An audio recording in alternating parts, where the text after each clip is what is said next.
Good morning, everyone. Thank you so much for your patience as we are getting all of the technical difficulties sorted out. My name is Tom Romero. I am a faculty member in the Sturm College of Law and an affiliate faculty member in the Department of History. I am also the director of the Interdisciplinary Research Institute for the Study of Inequality here at the University of Denver, or IRISE for short. And it is our honor today to again host Cultivando, who has been a longtime partner with many of our affiliated faculty, including myself, Ramona Beltran, who you will hear later today, in terms of supporting and lifting up their amazing work of racial and climate justice. To get us started today, I wanted to mark a couple real kind of important pieces here. As we know, today is Earth Day, and it is also the first day of Passover. And I really want to sort of highlight and note both of these are rooted in larger concepts of justice. And justice that is more than each of us as individuals, but of course that connects us to and beyond our generations and our lifetimes. The spark for the first Earth Day was in 1962 with the publication of marine biologist Rachel Carson's Silent Spring, which showed the devastating effects of people on nature by documenting the effect of modern pesticides on the natural world. Her expose of how the popular pesticide DDT was poisoning the food chain in American waters illuminated the dangerous overuse of chemicals and their effect on living organisms, and it caught readers' attention. Carson's book sold more than 500,000 copies in 24 countries. Before she died of breast cancer in 1964, Carson noted, "Humans' attitudes towards nature is today critically important simply because we have now acquired a fateful power to alter and destroy nature. But humans are a part of nature, and their war against nature is inevitably a war against ourselves. We are challenged as humankind has never been challenged before to prove our maturity and our mastery, not of nature, but ourselves." In January and February of 1969, a massive oil spill off the coast of Santa Barbara, California, poured between 80,000 to 100,000 barrels of oil into the Pacific, fouling 35 miles of California beaches and killing seabirds, dolphins, sea lions, and elephant seals. Public outrage ran so high that President Nixon went to Santa Barbara in March to see the cleanup efforts, telling the American public that the Santa Barbara incident has frankly touched the conscience of the American people. In June of 1969, the chemical contaminants that had been dumped in the Cleveland's Cuyahoga River caught fire. A dumping ground for local heavy industry, the river had actually burned more than 10 times in the previous century. But with increased focus on environmental damage, this time the burning river garnered national attention.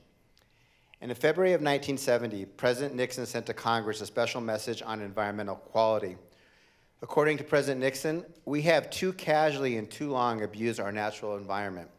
The time has come when we can wait no longer to repair the damage already done and to establish new criteria to guide us in the future." And finally, that same year, a senator from Wisconsin, Gaylord Nelson, visited the Santa Barbara oil spill and hoped to turn the same sort of enthusiasm people were bringing into protests against the Vietnam War, towards efforts to protect the environment. He announced a teach-in on college campuses, which soon grew into a wider movement across the country. Their Earth Day, held on April 22nd, 1970, brought more than 20 million Americans, 10% of the total population at the country at the time, to call the nation to address the damage caused by 150 years of unregulated industrial development. The movement included members of all political parties, rich Americans, poor Americans, and their neighbors, people who lived in the city and those in the country, labor leaders and their employers. It is still one of the largest protests in American history. To honor Earth Day this year, President Joe Biden has called for carrying the legacy of our predecessors by building a greener, more sustainable planet, and with it, a healthier and more prosperous nation. And so it is with this in mind, right, that we are here today. Not only to mark this day, but of course to mark the amazing work and important work of Cultivando to achieve these ideals here in our Denver metropolitan area.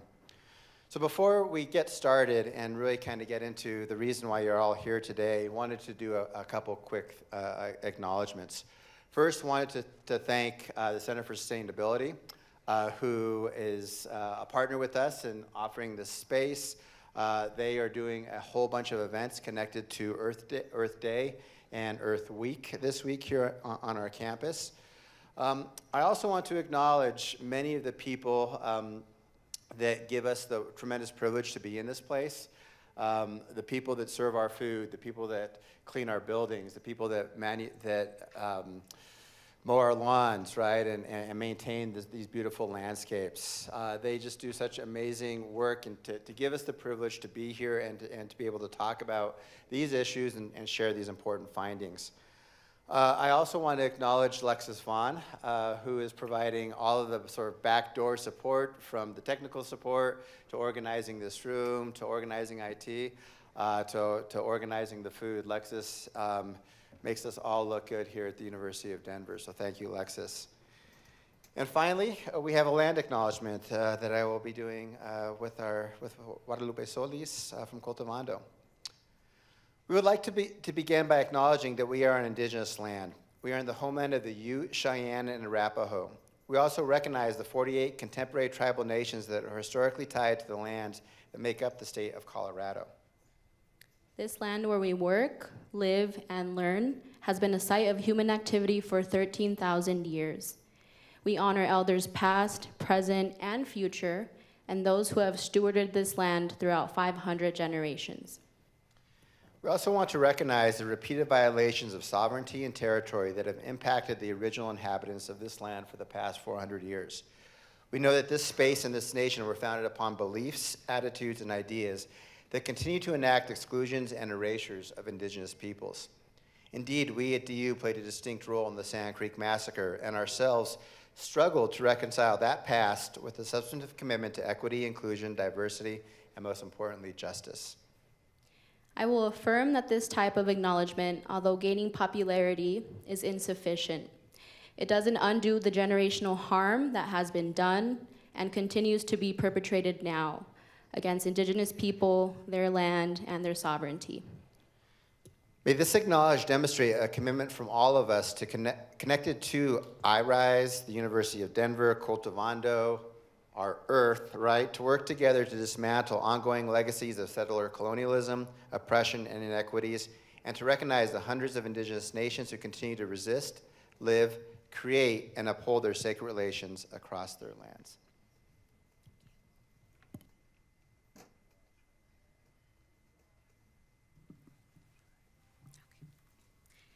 Buenos días, buenos días. Gracias por estar aquí. Les quiero decir que hoy me comunicaré en inglés, ya que es el idioma en que me siento más cómoda. Gracias. Good morning, everyone, and welcome. Thanks again for joining us on this Earth Day event today. I'm just going to go ahead and use this. We have a lot of really good presentations, information, knowledge lined up for you today, and so we're very excited about that. I want to shout out our leaders here in the community. It is your love and your commitment to your families, your children, your elders, and your friends that keep me going. Thank you for standing alongside us in this journey. I also want to shout out my team at Cultivando. Of my teammates that are here, if you could please raise your hand. And let's give them a hand, please. Sí, todos enfrente también.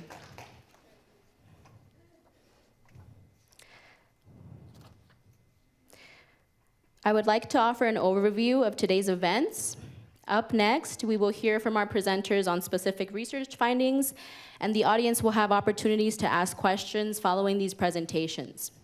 Those who have joined us virtually can participate by offering their questions through the Zoom chat.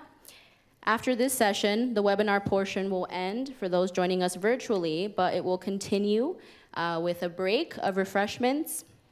And then we will convene again in this room for a screening of the documentary Las Promotoras. The event will close off after a Q&A with Cultivando's frontline team.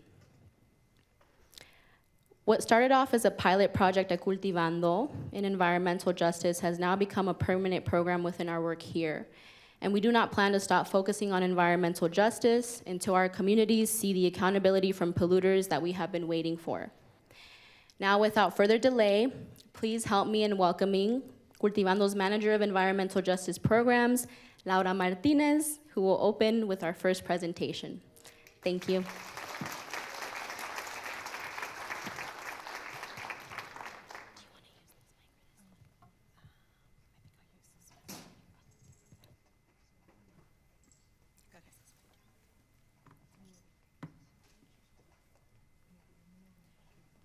Good morning. Can everyone hear me? Yeah. Good morning. Can you hear me? Okay. Okay. I think I'll use this one instead. Good morning. I am Laura Martinez, and I am the Manager of Environmental Justice Programs at Cultivando. I am also a member of the Commerce City community, where I have lived for over 26 years with my family and now my 3 children. I am proud of my role at Cultivando because every day we work to build sustainable leadership within our communities to achieve health equity and environmental justice for all.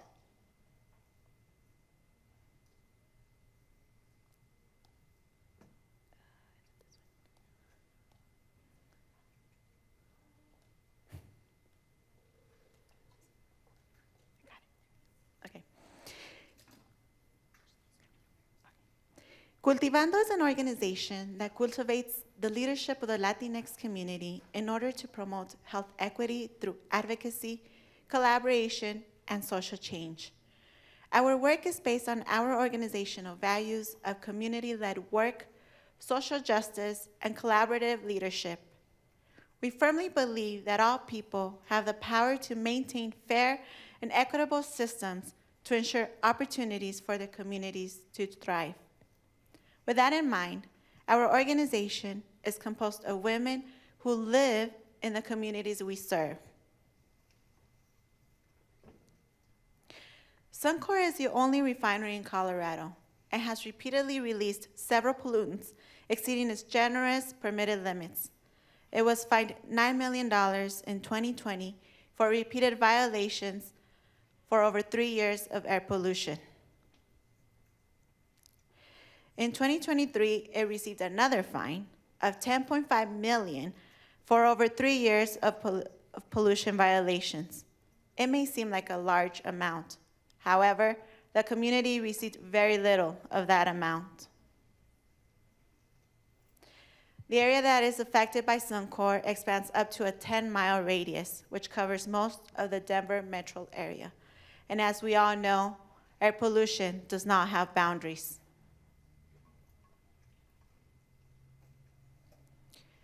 We did air monitoring for over a year and measured for several pollutants such as carbon monoxide, carbon dioxide, sulfur dioxide, hydrogen sulfide, benzene, radioactivity, and particulate matter 2.5, among many others. Some of the community-facing activities we implemented were an advisory council comprised of ordinary and common community members, a student internship program involving community students from local schools, many educational workshops and trainings, and of course, our annual Eco Fiesta. We used 5 different types of air monitors. The Sumer canisters is an aluminum canister that measures the volatile organic compounds and involves the activating of the canister when community was presenting certain symptoms, such as headaches, stomach aches, or sore throat.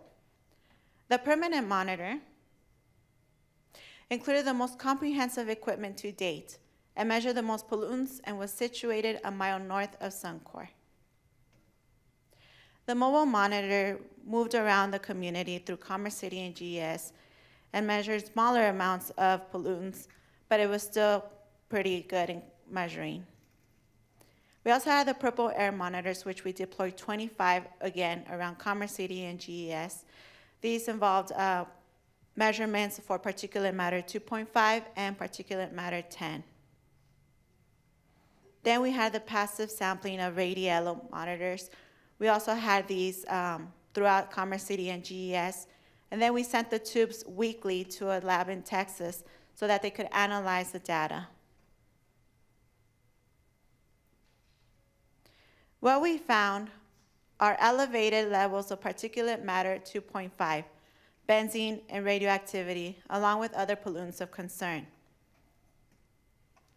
PM 2.5 has a 24-hour threshold of 35 micrograms per meter cubed and an annual threshold of 9 micrograms per meter cubed. However, the measurements consistently exceeded levels in Commerce City compared to other areas of the state, such as Broomfield, which is on the left. If you take a look at the graph in front of you, 35 micrograms, if you look at the line, there isn't a single month or even a single week that the levels are not exceeded. And that is what our community was breathing and continues to breathe day in and day out. So what does this mean? PM 2.5 is extremely small, about 10 times smaller than a strand of hair, and easily attaches to other pollutants such as benzene or hydrogen sulfide or sulfur dioxide, and then makes its way to the lungs, increasing the symptoms the community experiences. This graph shows the number of incidences at any given time compared to other locations in Colorado. You can see benzene, which has no safe levels, yet the threshold is 0.9 parts per million, and has been linked to dizziness, irregular cardiac beats, anemia, excessive bleeding, and other health issues. You can also see PM 2.5 on the right, which has been linked to cardiovascular diseases, bronchitis, cognitive decline, and among many other health effects. Our monitors also detected higher levels of radioactivity initiating from the Suncore refinery. Radioactivity is known to alter the DNA structure and cause cancer. You may be asking, why does this all matter? The air monitoring results proved that the Commerce City and GES communities are consistently being harmed by exceedingly high levels of pollutants. The current state and federal guidelines do not accurately represent the health impacts our community faces. AQI measures 60-minute averages. This fails to account for the high peaks that consistently happen throughout the day. Our community continues to suffer from headaches, respiratory issues, irritated eyes, stomach pains, etc., while consistently being told that the emissions of these pollutants are within required thresholds. State and federal laws continue to disregard the health of these communities, consistently creating loopholes or omitting stricter guidelines for polluting industries. This leaves our communities frequently underprotected and fending for themselves. To the bottom left, you see EPA monitoring guidelines and hour averages. And to the bottom right, you see is also presented in hour averages, which is Montrose, the contractor for Suncore. According to the final report presented by Boulder Air, the net result of all air monitoring measurements indicates that Commerce City experiences significantly worse air quality than other cities in the Front Range of Colorado. And the frequency and magnitude of pollutants and other species show a need for better understanding the health impacts our community faces. It also shows that frequently occurring and highly elevated concentration peaks in these air pollutants are not adequately represented by 1 hour average data, which is the basis for regulatory health impact metrics. So what can we do to ensure that these communities are adequately protected? First, enforce SB 181, which was created to protect human health and enforce real solutions and adequate laws to protect these affected communities. We're also suggesting, and we can look into, an epidemiology health study, which shows when 1 hour average data and measurements are used to inform regulatory health impact metrics, they fail our community. There's also no guidance yet for available exposure to a mixture containing, for example, sulfur dioxide and other air pollutants, although such mixtures are known to occur in the air. Our communities have been dismissed and gaslit into thinking that symptoms and medical conditions are in their head, or what they are not related to the contamination in their environment. An EPI study would help provide more guidance for communities when exposed to these harmful chemical mixtures, and may also identify what in the environment is directly causing the symptoms and medical conditions so often seen in our community. The chart to the right shows the cancer incidence rates that are higher in Adams County and Denver County compared to all of Colorado. This is much higher when you narrow down into block-level neighborhoods. It is evident that states and federal guidelines continue to disregard our community's health and well-being. We refuse to stand idle as our children and families remain unprotected. That is why we are educating and organizing our community while building the capacity we need to continue the struggle. In a sense, we have awoken the sleeping giant. However, we cannot win this fight alone. We know you care, or you wouldn't be here today. So here's my question to you, especially our media partners here today. What can you do to stand in this fight with us and ensure that the voices of our most vulnerable communities are heard and prioritized? I encourage you to think about this question as you continue to hear our next presenters. Thank you for your time and attention.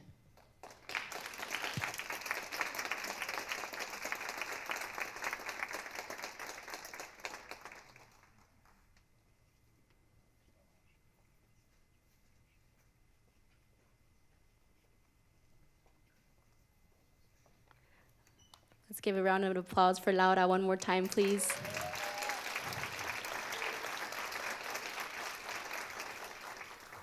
Okay, please help me in welcoming Dr. Ramona Beltran, Associate Professor at the DU Graduate School of Social Work, and Dr. Stephanie Mallon, Associate Professor of Sociology at Colorado State University. Profesoras.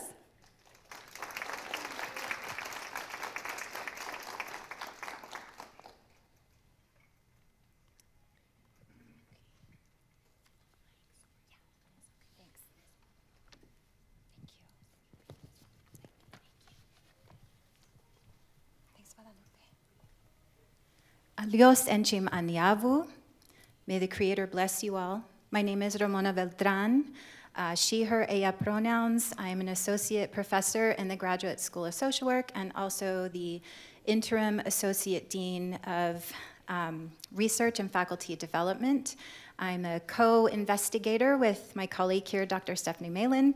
And we looked at the lived experiences of communities who are impacted by the Suncore refinery. We really wanted to, we were actually invited to come and document the lived experiences, the stories of the people who have been living near or working near the refinery for years, decades, and even generations. And so we're really happy to be with you today. I want to share that there's a wealth of expertise, of information through lived observations and experiences within this community. Like I was saying, not only for years, decades, generations, but often the lived experiences, as Comadre Laura was talking about, or the voices of the people that are impacted by these environmental injustices get obscured or ignored. We noticed that the focus goes to the quantitative data from the air and pollution monitoring, which is vital. We are so grateful that we can actually document these pollutants as well and their impacts. But then we see that that data is debated for its validity in scientific and public health communities. We saw this last time from this press conference. The effort then, we notice, goes to discrediting that data that supports community claims. And this is a really dehumanizing practice, when what we should be doing is triangulating all of the data while prioritizing the people who actually live the impacts day after day after day. We're really honored to be able to document these lived experiences. I know I've been deeply touched, deeply moved, because these are my community members, my relatives. And today we're here to share some of the most salient themes from the qualitative research that we did, talking to community. So we were the social science component of this big project, and our research team examined the effects of living or working near the Suncore facility on social, environmental, and comprehensive health aspects of daily life. And then it's up to you. Hi, everyone. Thank you for having me. Just a little break to reintroduce myself. I'm Stephanie Malin. I'm a professor of sociology up at Colorado State, and I co-direct the Center for Environmental Justice as well. I'm deeply honored to be part of this project. I'm going to tell you a little bit about the methods that we used, some of the demographics, and then give you a bit of an overview of our major findings, and then we're going to dig into details of those major findings back and forth. So this was such an honor to be part of this project because our methodology, which means kind of the ideas that we used about how to design the project, were deeply embedded in community. We were asked to the table, and we were honored to be asked to the table to help hear these stories and collect this important information. And this part was completely community-driven and community-led. We worked to develop and ask questions that were deeply relevant to community members and to the questions that everyone wanted answered in those contexts. And Cultivando was so vital to helping us develop and realize what those questions were. Our methods, so the tools that we used to collect the data, were primarily in-depth interviews, participant observation, and then a photo narrative part of our study. Today we're going to focus on the data that we collected from in-depth, semi-structured interviews conducted in both Spanish and English. These were conducted with 55 people who lived or worked currently or previously within about 3 miles of the Suncore facility. Just a little summary of our demographics. About 64% of our interview subjects were self-described as Hispanic or Latino. The Black Americans represented about 10%, and then we had a mixed race representation of about 16%. We had about 78% of our interviewees were female, and about 16% identified as male. And just to give you a little background as well, about 67% of our interviewees were from the Commerce City community, and about 24% were from the GES neighborhoods, with some other areas represented as well. And just a little overview of our primary themes. So themes are these really repeated or patterned points of data that we see as we interview folks and as we hear people's experiences. And we have a lot of these themes or patterns that emerged in almost all the interviews that we conducted. So a really important primary theme that we found was that misinformation or disinformation about the site was expressed in 100% of the interviews that we did. People feeling like they didn't really have access to information that they could read in a native language or translated in a way that was useful so that the information could actually be understood. And there was also disinformation that was permeating the community as well. Children's health was another really prominent theme. About 93% of our interview respondents talked about their deep concerns about impacts they were seeing to children's health. Air quality concerns also emerged as really salient. 85% of folks we interviewed talked about air quality concerns for reasons that we just saw during Laura's presentation. And then something that we saw repeated many times in about 82% of our interviews were that these conditions of risk and environmental contamination and air quality and water quality problems were just normalized, right? Like, this is what daily life should be like. There's nothing to worry about, right? And this was something that was seen as a problem in, again, 82% of the interviews that we did. And 65% of our interviewees talked about concerns over water contamination that emerged as really strong concerns throughout our interviews.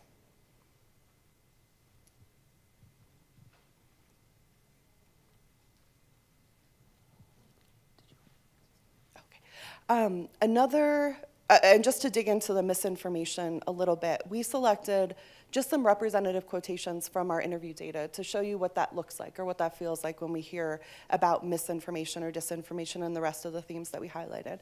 So this is a really important little excerpt from one of the interviews that we did that gets across how harmful mis and disinformation are and why this observation permeated every interview that we did.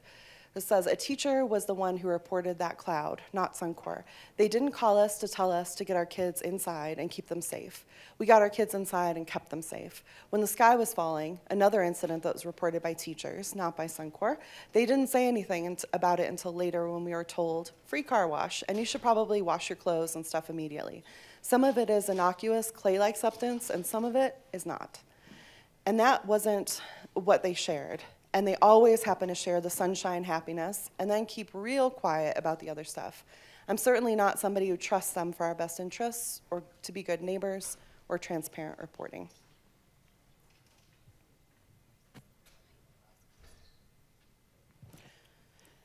Children's health also emerged, even though we counted it in 93% of the interviews we did. This theme, I would say, emerged in different ways throughout almost all of the interviews that we did.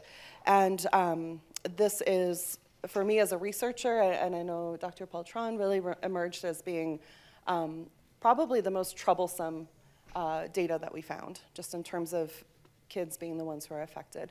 Some representative quotations from our data, I'll read these to you. In terms of health effects that you see with kids, bloody noses, higher rates of asthma than you would expect. At the beginning of the year, you get your class list, and you have to go through it, and it tells everybody who's got a health flag.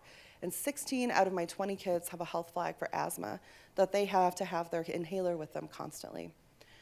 Another interviewee said, as a mother, it breaks my heart because I feel like not only was I raised in pollution, it takes away a decision. Now I can't even try to help these next ones coming up. It's a lot of trauma. When I go to policymakers, that's the first thing I tell them. You need to have trauma and cultural sensitivity if you're going to be coming into our communities. We are tired of telling you that we have people dying around us in different forms, and it's because of pollution. And I'll share another quote that connects the impacts on children's health to intergenerational impacts. And one of our participants said, in fact, one of my children, the eldest, surprised me when he told me, Mama, they're practically poisoning us. For example, my other kid has always been suffering from dry skin.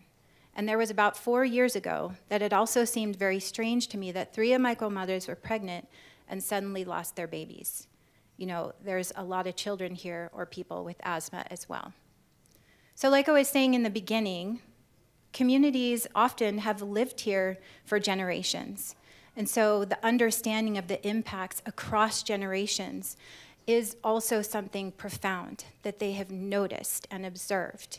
And they've also noticed these patterns of misinformation and disinformation across these generations as well. One quote says, 50 years ago, the EPA warned that these pollutants were causing cancer, that these were deadly pollutants that we were breathing. But our municipalities, our governments, prefer to take the money instead of taking these long-term cumulative impacts that will later impact us and our families and our children. They didn't consider that. They only thought about money. They did not think about the future, that this was going to impact our families. Because through so many years of breathing or ingesting the same poisons, now we have heart diseases, we have cancers, we're poisoned, we have asthmas, we have chest pains, we have migraines and bloody noses. So as you can imagine, across all of the themes, across all of the interviews, there were profound levels of stress, profound impacts to mental health, in addition to the impacts to the physical health. Some of the folks talked about when we're faced with a situation where we hear the health statistics and they haven't always been transparent about this, I'm overwhelmed by stress. And that stress also has an impact on the body.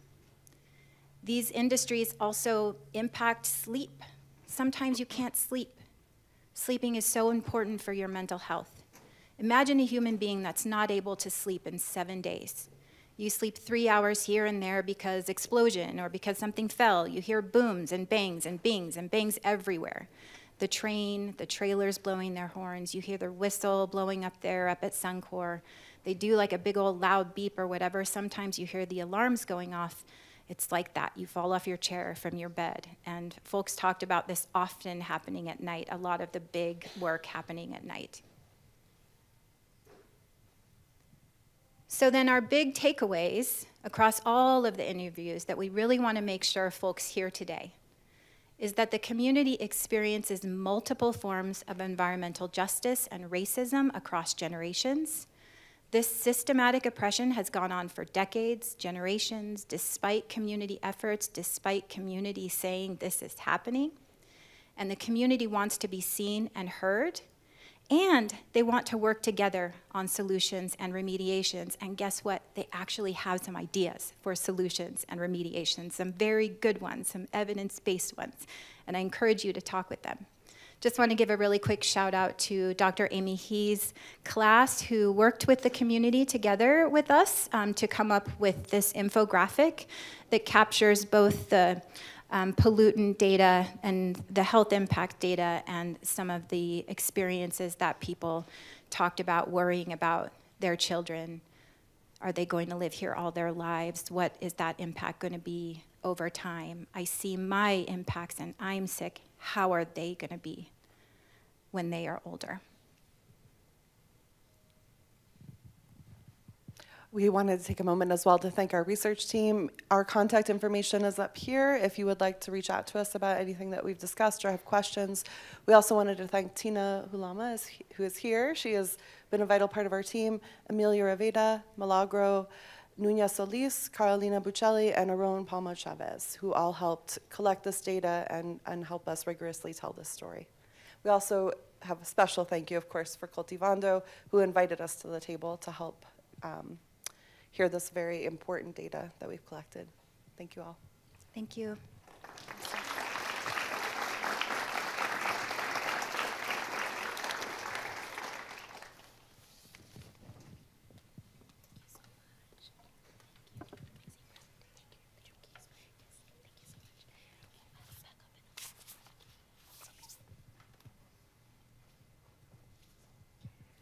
Thank you so much, profesoras. Let's give them another hand, please.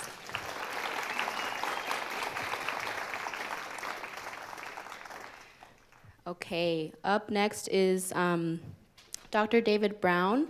He's a toxicologist from the Southwest Pennsylvania Environmental Health Project. Dr. Brown, are you on and with us? If you could unmute.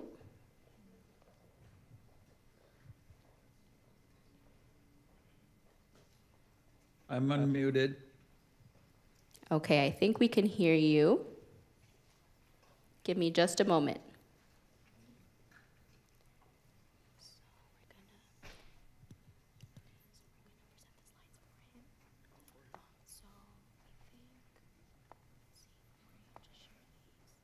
I can see you people.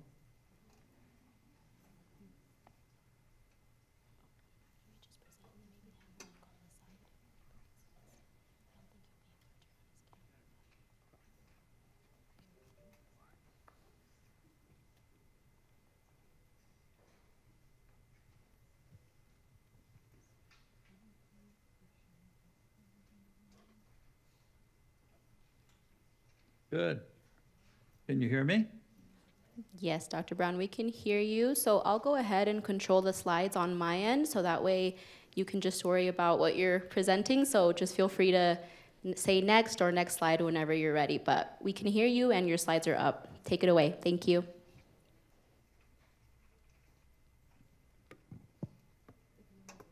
Can you hear me now?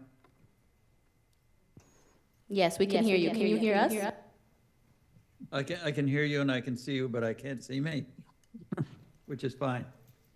Okay, go ahead and take it Could you show away. my first slide, please? Yes, your slides are up.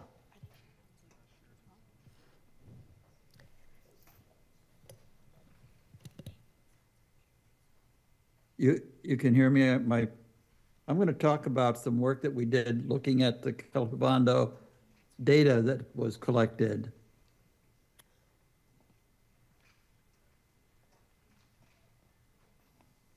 Okay, if you can't hear me, just raise your hand or something. The Cultivando experiment or study is really important, and what I was asked to do was to review it and see what it means. What it means, and I'm going to show you a little bit of that information today and kind of tell you what exactly appears to be happening. The first thing we did in the study, that was done in the study, is Subra Company looked at air levels and action levels for guidance so that we could tell people as the data was being collected what was happening. We posted the chemicals on a website, and with that, we posted the air and associated health impacts. Next slide. Yeah, this was prepared by Wilma Subro, and it includes on the far left-hand side, air toxics, an alert level that we wanted the people to be aware of, the number of alerts that occurred per month, and the health effects and who had developed them. And there are 9 specific chemicals on these 2 slides. In the next slide, we could see the next slide, please. Yeah. Fine. What happened was that the residents of Commerce City gathered health and exposure data because they were concerned about emissions from 3 units at Suncore gas refinery. And in that project, which lasted almost a year, they asked questions of the residents on the quality of their health. One resident at each location monitored was asked whether someone in their family or someone they knew had a health symptom. And then we did a comprehensive assessment of the factors was done compared to the exposures that were occurring. We found some interesting things. First, we looked everywhere we could, everyone we could talk to, and every email that we could, or every video we could see. And we came up with this list of complaints, very similar to the one that you just heard about: asthma, strong odors, birth problems, cardiac conditions, recurrent nosebleeds, and so on and so forth. And we knew that similar health effects have been observed near the health fields. So what we did, next slide, okay. We actually knew a couple things going into the study. There were particulate and volatile organic chemicals were there, and 3 chemicals were being measured by that's the Suncore fence line. But what Cultivando did is a very detailed study. They took weekly samples, they took 15-minute samples over a period of almost a year. They took continuous samples for 1 year. And then we went and looked and see what the Colorado Department of Health and Environment had collected in terms of chemicals. Most important thing that helped us in this study, helps us identify the study, is hourly weather data was collected. And finally, a surprise, we found radon in the air. Could I go to the next slide, please? Yeah. What happened was the staff at Cultivando went to over a dozen houses and asked the people there what symptoms had they had in their families or somebody around their families experienced it. And this is the list of symptoms that were identified. They were headaches, burning eyes, nose irritation, sore throats, and so on. These are the classic symptoms that were found. And this data was collected using a questionnaire or a checklist. Okay, next slide. So having had that data, with this slide, this showed you on the right are the triangles show where the samples were taken, and at the same time they took the samples. Now Cultivando took 52 or 3 samples using a Summa canister, which is a way to collect all the air that's present, and identified the compounds in the sample. But on the right hand, you can see we took, and each one of these triangles is numbered with a letter. You probably can't see them. I can explain it a little bit. And then they looked at the number of health responses from each location. I want you to look at the lower right-hand side of this chart where you see the letters H, J, L, and M. Next slide, please. This slide is a very important slide. It shows the concentrations that were found at each of the 50 some sampling dates taken over the year. These were 15-minute samples taken in the yards of the houses. And those numbers, I've put the letters by H, I, L, and M, are the houses where they had the highest number of people with complaints or with concerns. You'll see that, interestingly enough, not every time that they had sampled at that location did they get a high level. The graph that you see here is a pile of, it shows the total amount of exposures for that 15-minute period for the 16 compounds that were being tested, that were identified in the process. So this seemed to suggest that there were periods of time when the people were not having too big a problem. There were other periods of time when the exposures were quite high. Some of our samples were only tested one time, but even with those, if you look through number M, you can see that there were low values as well as high values, which meant that there were episodes of exposure that were extremely high, and they were associated with something. Next slide, please. This map shows the data from the 1 week samples, and the redder the dot, the higher the value is in that. And it shows us that the highest exposures appear to be happening northeast,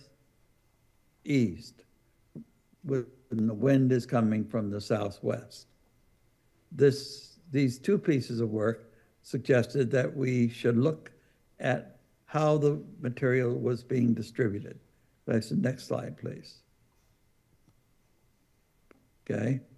This slide, I made a mistake. This graphic shows 1 year of measurements, October to February, not a year. And you'll notice the line at the bottom is the EPA's line of safety, but look at the peaks that we're seeing as it comes along over that period of time. Next slide, please. What we're interested in is what exactly was happening. And this gives us a little bit of an answer. We are looking here at PM 2.5, and we're looking at distances of wind speed and wind direction. If the wind is from the north, the high concentrations represent 8% of the samples collected. If the wind is from the east, the high concentrations represent 14% of the samples collected. If the wind is from the south or from the west, the exposures are levels of 32% and 48%. So roughly 70% or more of the highest exposures were coming out of the west. The last two lines on that slide talk about wind speed. And you'll notice that at low wind speeds, the number of exposures that are occurring there is 84%. This essentially shows that when the wind is slow and when the wind is coming out of the southwest, the exposures that the people are getting in the community are extremely high. That explains the peaks in this particular slide. And that's a very important thing, because it turns out that every week there were 2 or 3 hours of 3 out of 7 days when this was actually happening. Could I have the next slide? This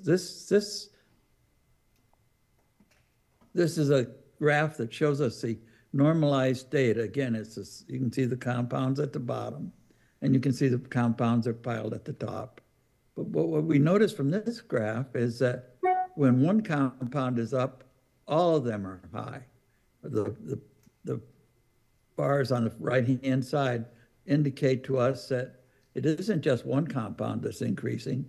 It indicates that all the compounds that are in the air are increasing.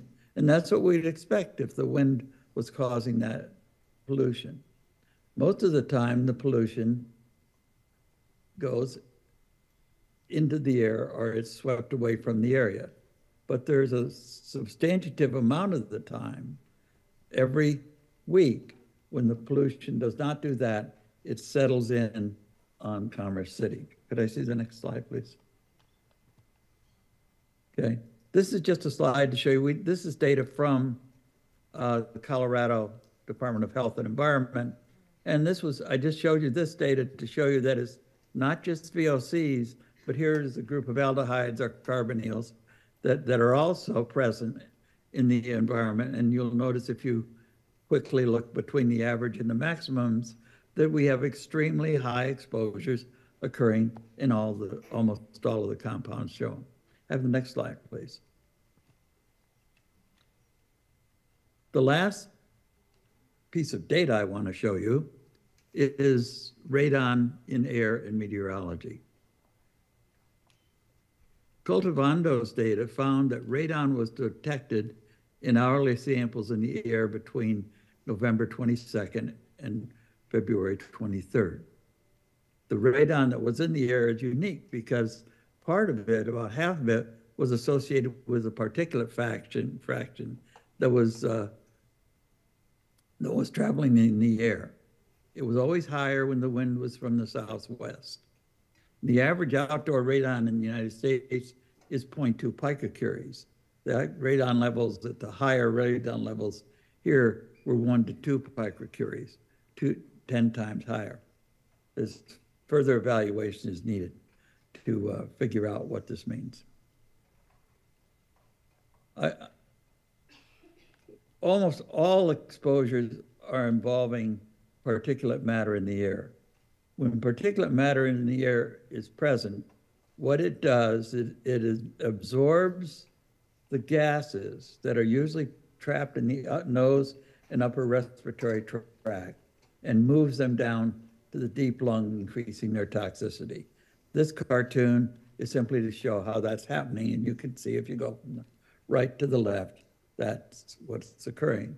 So the people who are being exposed are not just being exposed to mixtures of chemicals that you add together, but they're exposed to mixtures of chemicals that are in fact even more toxic because they are reaching a different location, the deep lung. Could I have the next slide, please? What does all this tell us? Well, first, there's chemicals present in the Commerce City neighborhoods. We knew that but we didn't. But Cultivando's data shows both high levels and complex high exposures to mixtures of chemicals are present at several times during the week. They're observed when the wind is blowing at slow speeds, generally from the southwest. Unfortunately, there's been no systematic investigation designed to determine the nature of the health effects found in Commerce City from these types of exposures which are going on. The residents and health providers need to be aware of the signs and symptoms and health conditions induced by these kinds of exposures and by repeated inhalation to mixtures of chemicals. Could I see the next slide, please? Very important point. High acute exposure to chemical mixtures are not considered in federal and state health standards and monitoring. I'm going to repeat that. High exposures of less than a week are not to chemical mixtures are not considered in the design and the implementation of federal health and state standards and monitoring.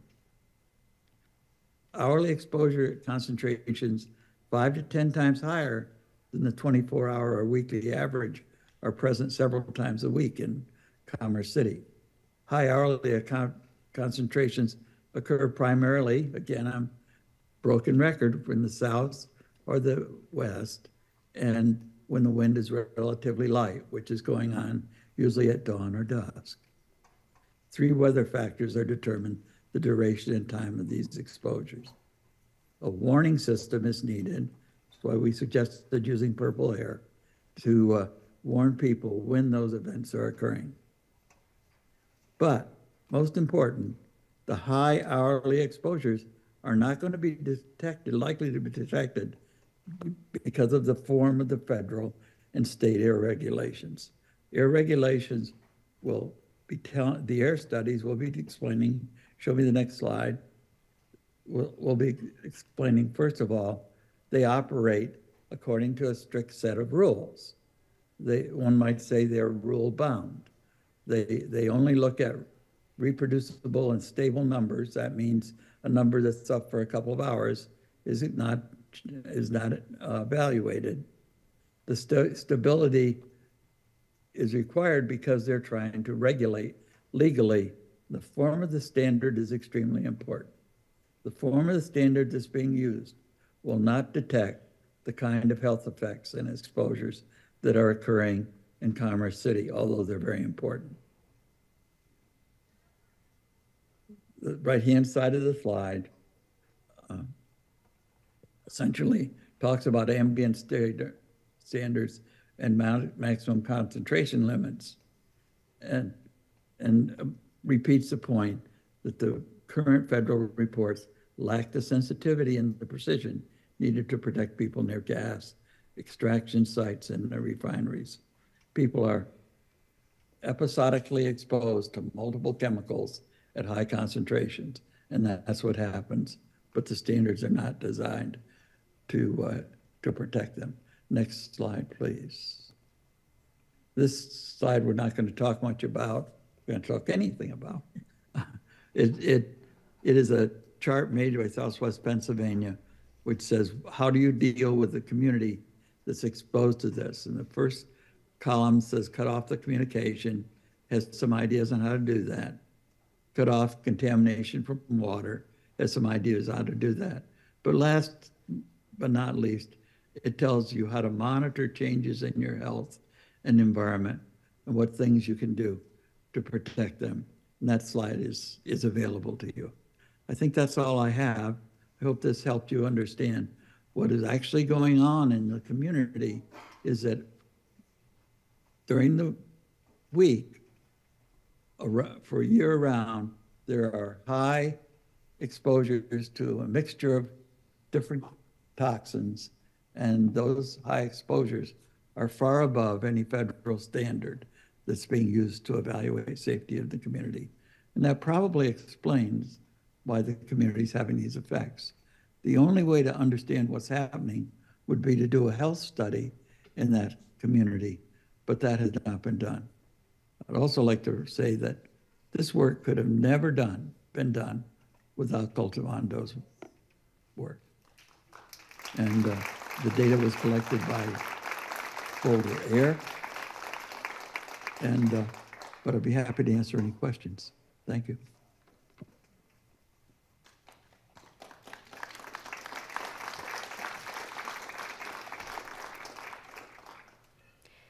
Thank you, Dr. Brown, and thank you everyone who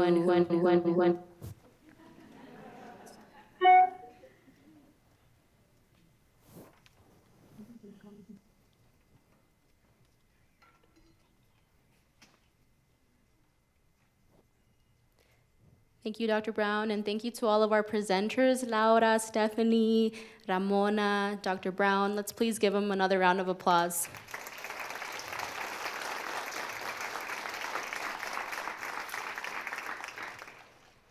Now we do have some space for questions that the audience might have about the information that was presented today, and so I'd love to invite our presenters who were in person up to the stage, if possible. So Laura and Ramona and Stephanie, please. And Dr. Brown as well, if you can stay for a couple of minutes for any questions that our audience might have.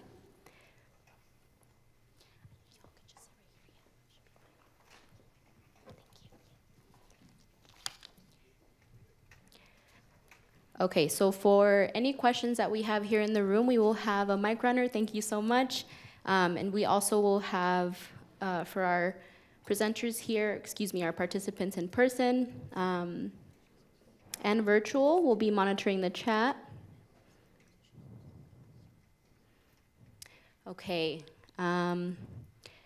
Does anyone have our first question? You can raise your hand in the room, or also raise your hand using the feature on Zoom.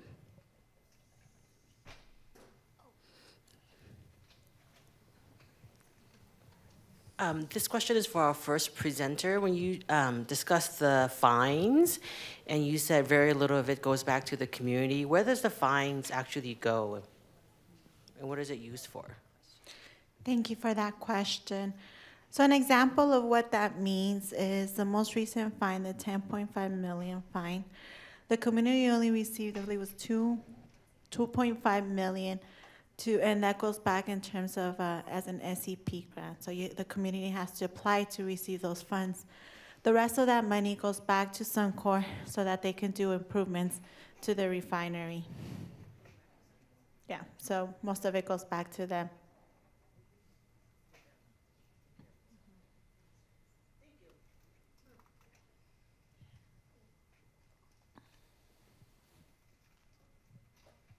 Does anyone have any other questions? Okay, we have two right here. Thank you.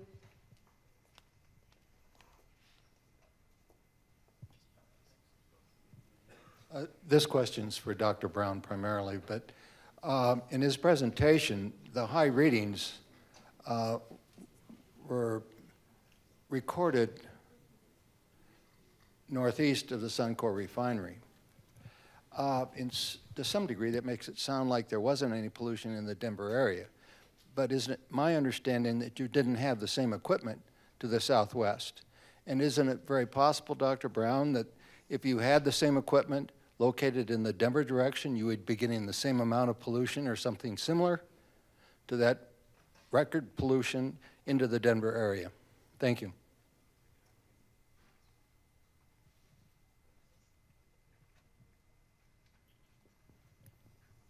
Dr. Brown, did you hear that question?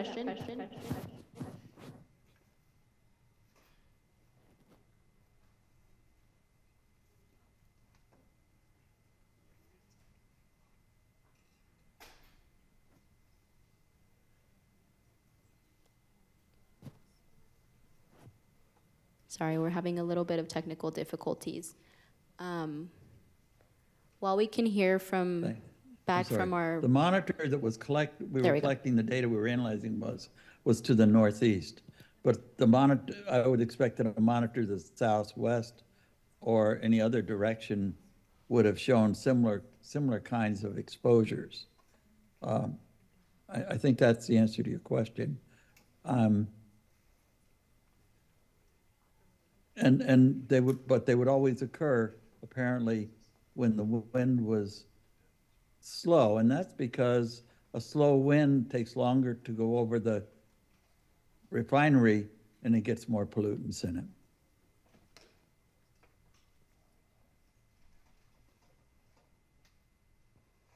Thank you. We'll go on to our next question. Go ahead. Hi, I'm just curious about the legal ramifications for the state attorney general not enforcing Senate Bill 181, since nothing's changed since it was passed. Does anybody have any insights about that?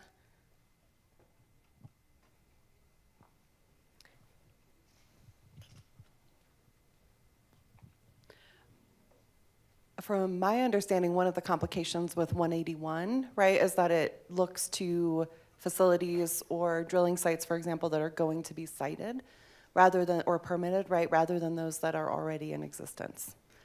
So it's a little bit of a limitation. I study oil and gas drilling as well, and for example, were about 55,000 wells operating around the state that are not as touched by those regulations or by that Senate bill as ones that would get permitted or cited after the rulemaking stopped.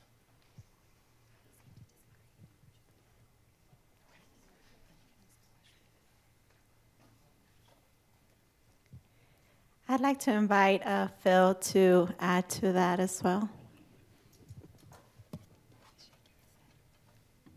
I have to respectfully disagree with Stephanie on this. I was heavily involved in the legislation, SB 181, the Oil and Gas Reform Act, and it says, its legislative declaration is that as a condition for oil and gas development in the state, the public and the environment have to be protected from substantial harm. The question here, and if they didn't intend to protect the public, they should have said, we only intend to protect them when there's no oil and gas development. That's an absurd formulation, in my opinion. I think the intent was that the public be protected as a condition for continued oil and gas development in this state. And in my opinion, and in the opinion of many others, it isn't being done. And that is the larger question. Why isn't it being done? Why isn't the public protected? What you've seen here today is the fact that it isn't being protected. So why isn't it? And do they matter? Do these people matter? How many more oil drilling permits have been issued since this regulation was rolled out? A lot. How many, Pops? 7,000. Well, and if I may, that still didn't address the fact that the Senate bill has to do with what's being permitted and will be cited post-rulemaking, from what I understand, right? So there was a rush to permit during the very lengthy rulemaking period because of COVID and other intervening factors, right? Rulemaking took years. And so a lot of those permit applications were put in that interim. It's part of the problem with state-level regulations that are going through, right, that it doesn't really have the enforcement capacity attached to it for already existing sites. And I would advocate that that needs to be looked at by state lawmakers, correct? In exactly the same spirit as what Phil is saying, that public health and environment do need to be protected, and that perhaps that needs to be more retroactively addressed. Thank you. We have a question here in the front. Tenemos una pregunta aquí enfrente.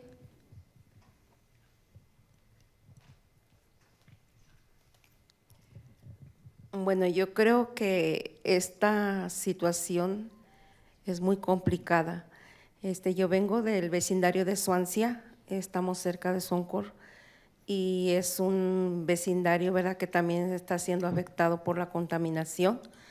La semana pasada fuimos a un tour, ¿verdad?, a la planta aceitera, y allá yo me quedé impactada y sorprendida cuando esa cámara, ¿verdad?, que captaba, ¿verdad?, toda la contaminación que salía, era algo terrible, y era experimenté un olor tan horrible, tan penetrante. Entonces yo creo que como dijo el doctor, ¿verdad?, que el Departamento de Salud no ha hecho la investigación correcta, ¿verdad?, de todos los casos de enfermedad que hay en nuestro vecindario, porque escuchamos que muchas personas están muriendo de cáncer. Y de hecho, nosotros, bueno, yo experimento, cuando yo hace 4 años, 5 años, me moví para ese vecindario, y desde ese tiempo yo he sentido como que mi salud ha desmejorado. Tengo dos bisnietos, una nieta y un bisnieto que les acaban de detectar asma. El más chiquito, mi nieta más grande, pues ya tiene tiempo que lo tiene, pero el niño le acaban de detectar. Y yo pienso que yo creo que si toda la comunidad nos reuniéramos y pusiéramos atención en lo que está pasando, porque Cultivando ha hecho visitas, ¿verdad?, hablando del peligro. Y pues yo creo que muchas personas por su trabajo no ponen atención al peligro, pero es algo muy serio que debemos como familias de estar preocupados de lo que está pasando y protestar, ¿verdad? Y que hagan un estudio para que vean cuántas personas hay en nuestra comunidad enfermas, y a base de ese estudio tienen que hacer algo, tienen que hacer algo. Entonces a mí me preocupa mucho porque yo soy una madre, una abuela que tiene muchos nietos y me preocupa la salud de mi familia. Me preocupa el agua la tenemos también contaminada. El 70, la construcción del 70 fue también algo terrible porque de allá se levantó partículas de contaminación al aire. Entonces, toda esa contaminación que sale de Suncore depende de cómo corre el aire, ¿verdad? Se lleva. A veces hay alertas de que cayó a ceniza y lo que hace es les vamos a lavar el carro. Eso no soluciona nada. Nosotros, el daño que nos laven en el interior de nuestro cuerpo. A veces ponen la alerta que la fumarola se está viendo muy, muy fuerte, pero que no pasa nada, que todo está controlado. Ellos dicen, pero es algo que no es cierto, es pura mentira. Entonces, para mí, me impacta mucho. Yo la primera vez que yo visité Swansea y pasamos en medio de Suncore, yo me asusté porque fue en la noche y yo no sabía, yo decía, aceitera, ¿qué es esto? Le dije, yo vi como en las películas de terror, terrorífico, me asusté, le dije, ¿qué es esto? Siempre me asustan esas industrias. Yo vi en un documental en un pueblo rústico donde había plantas, hubo una epidemia que empezaron los niños a enfermar de cáncer y no sabían de dónde se relacionaba el cáncer. Empezaron a involucrarse más y resultó que la planta era la contaminante y estaba enfermando toda esa comunidad de un pueblo. Entonces es algo bien preocupante y tenemos que, yo creo que reunirnos todos, porque todo nos afecta, para hacer un cambio, y presionar la ciudad, presionar para que nos escuche y nos atienda, porque es algo bien preocupante. Gracias. También lo que dijo la doctora, ¿verdad? De que parece que dijo que tenía conocidos que murieron niños, ¿verdad? Que murieron niños, ¿verdad? Entonces, eso me relaciona con lo que pasa con las demás comunidades. Muchas gracias.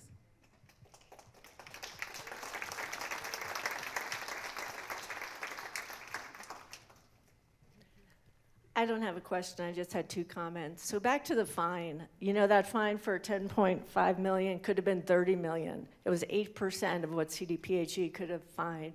So that's one thing people could do, is have CDPHE more accountable. And there's a House Bill 1339 that is about holding Suncore accountable. It's about closing the loops for the law that failed miserably last year.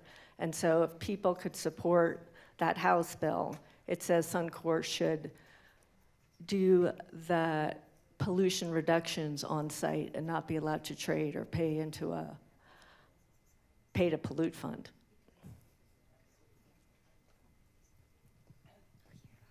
Thank you. We have time for one more question, and then we'll, yes.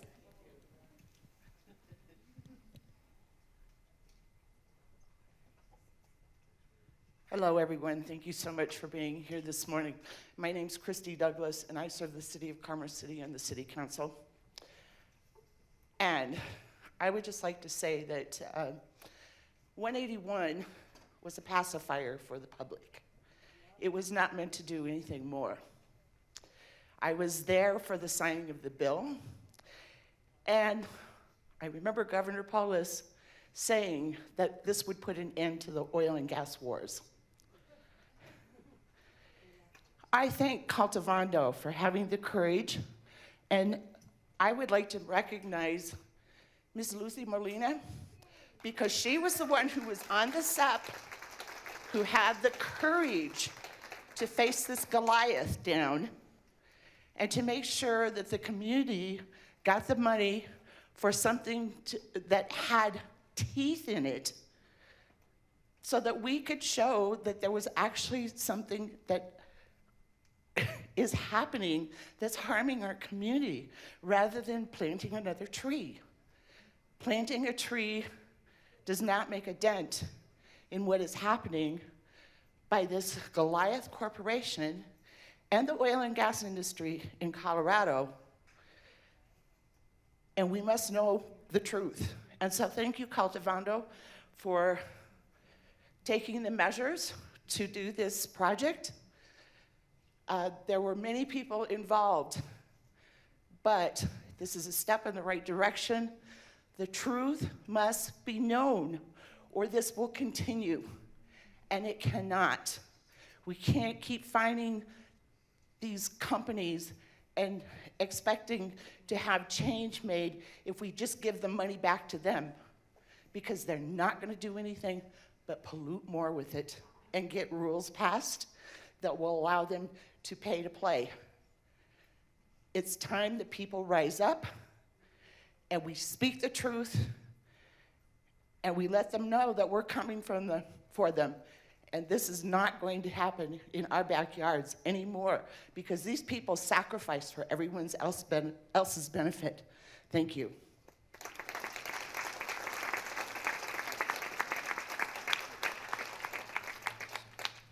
Okay, thank you so much, Councilwoman Lucy Molina, everyone, for adding.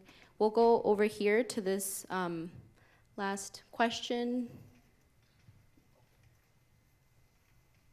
Thank you.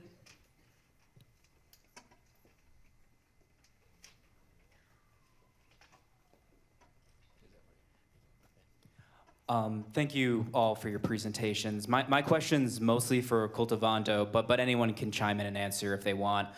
I'm wondering if, so there's been a recent trend among fossil fuel companies to, I guess, take a more pro-environment stance, or at least that's the kind of marketing they're putting out. And I'll give a recent example. I was recently in Canada traveling abroad, and I rented an electric vehicle, and I pulled into a charging station, and while I'm charging, I looked down at the meter, and I found out it's operated by Suncore. So I think it's, they're not the only ones doing this kind of thing, but I'm wondering, in your various interactions with Suncore, did they try to, I guess, greenwash what they were doing in Commerce City? Like trying to say we actually do care about the environment, we care about people, and we're investing in, things like electric cars or some other technology?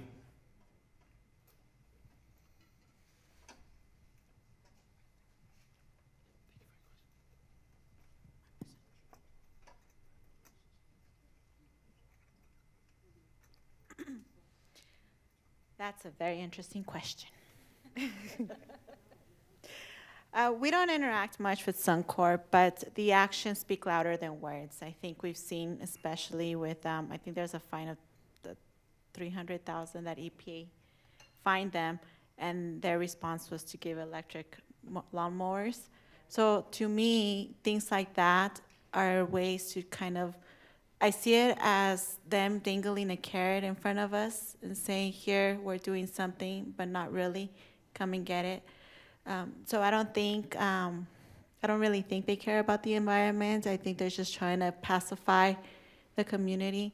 But like I said earlier in our presentation, they don't realize that we've awoken a sleeping giant. And so we're done being fed this little carrot in front of us. So we're going to continue fighting. Hopefully you join us. If I can add a little something too, I think it's really important to witness as well that for the past 15 or so years, a tactic of fossil fuel and big oil has been to fund as much climate denial research and language as they can, right? This whole narrative that climate change isn't happening or it's not human caused, right? And as that has become harder and harder to back up, right, as more and more of us deal with intense weather, wildfires, et cetera, their tactic has been now to move to making us all feel guilty and complicit, right? To turn the tables and be like, well, if it wasn't for your demand as consumers, we wouldn't even be providing this product, right? And I think that that's a really problematic narrative because it shames and it tries to put a stop to the sort of transformative action that is being talked about today and that Cultivando leads, right? So I think it's really important there's a lot of greenwashing going on throughout those different tactics, but it's really important to understand that one of the major tactics among BP, Shell, ExxonMobil, American Petroleum Institute, right, lobbyists and companies, is to blame the victim for the pollution, right, and say, we're not causing the problem, we're just meeting your demand. When, in fact, that's all shifted to petrochemicals and plastics, right, if it's not coming from oil and gas consumption. So greenwashing is going on throughout, and there's some really well-documented research around that, right? I think the important message is to remain really hopeful, even though a lot of what we'll hear now and in coming years is that there's nothing to be done, and problems have gotten too far down the road.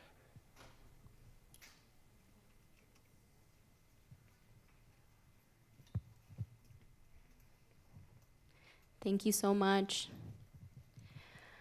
Okay, well, thank you. Muchas gracias for your important questions and engagement. We hope this portion of the program has been interesting and informative and inspiring and all the things. To those following online, we will now be transitioning out of our webinar. We appreciate your participation, and we hope to see you at a future event. So we can go ahead and end the webinar. Thank you so much, Dr. David Brown, for joining us. For our in-person audience, everyone who's here, please enjoy some refreshments. We'll have about a half an hour break. I've been told there are light hors d'oeuvres here in this little room for you all to enjoy, as well as other refreshments. You can find restrooms straight out, a little bit to your right. You'll see them right there. And we do plan to be back here for our next portion, if you can stay, right at 12:15. So thank you so much, and we'll go ahead and break.